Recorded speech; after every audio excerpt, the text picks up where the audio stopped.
I used to do this drawing with a plain piece of chalk, but when it rained, why, it wouldn't be there the next time, so I started using a paint stick.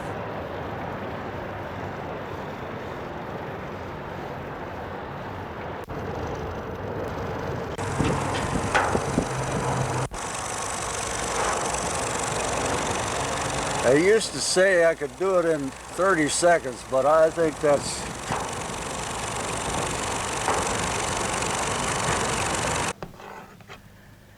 It took a long time for me to find my own personal way of making sculpture, a long time to discover the purest forms which would exactly evoke my own sensations, and to visualize images which would express the timelessness of primitive forces which I felt, and the constant urges towards survival and growth which I knew to be fundamental both to the human being and to the landscape in which we stand. All right, you on film? Yeah, we're on. I got it from off of a sign in Seattle, Washington. And in Seattle, they have a mixed drink. You can buy mixed drinks there. In Texas, you couldn't do it at the time. So I just happened to remember that. So when I came back, several years, like 6 years later, when I started drawing, we all drank Schlitz at the time out of long neck. So I couldn't draw one. I couldn't draw a damn long neck. It took me forever. So I just remembered that kind of a martini glass looking deal. And so I started doing that, and it just kind of, boom, fell into place. All my early memories are of forms and shapes and textures. I remember moving through the landscape with my father in his car, and the hills were sculptures. The roads defined the forms.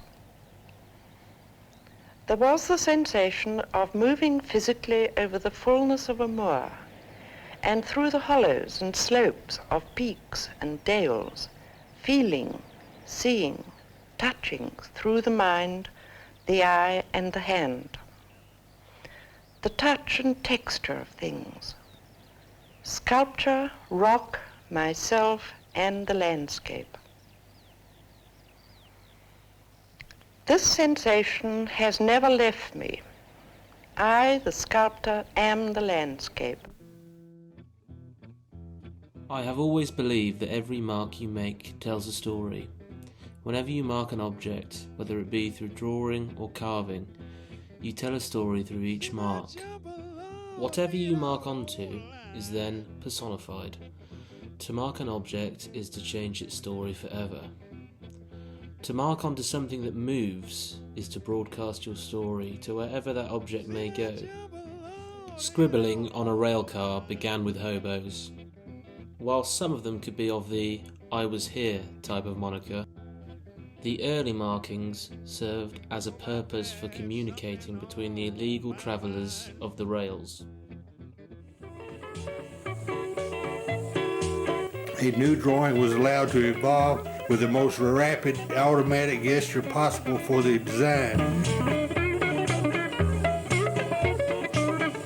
To avoid the redundant commonness of the image, I began to put words, name, phrases, anecdote, titles, alter egos, etc. to the drawings.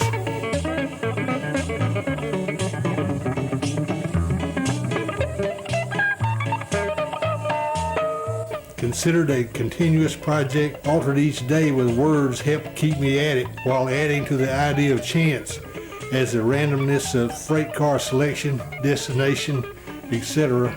was already inherent to the system.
Well, sir, I used to hobo around the country, and I preferred hopping on freights.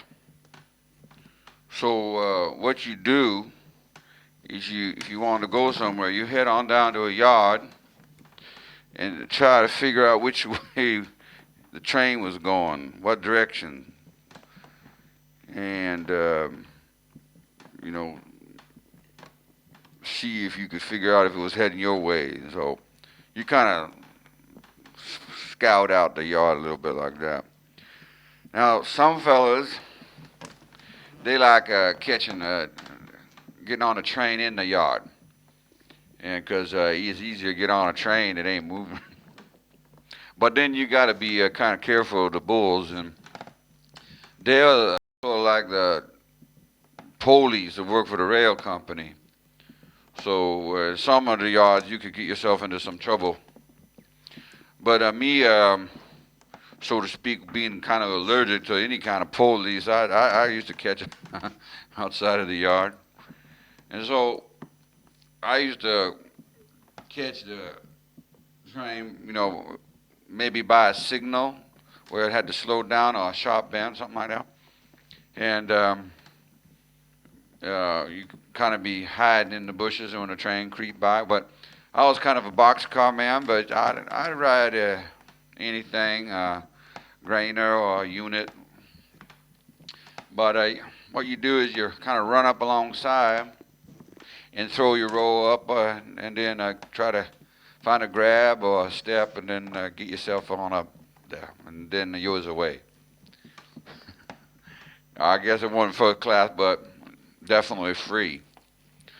So that's the way I used to get around and do a lot of migrant working and casual labor,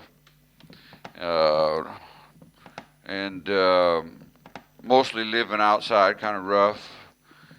And sometimes you find, some other fellas camp. You could sleep in them camp, but I found myself mostly kind of going alone there.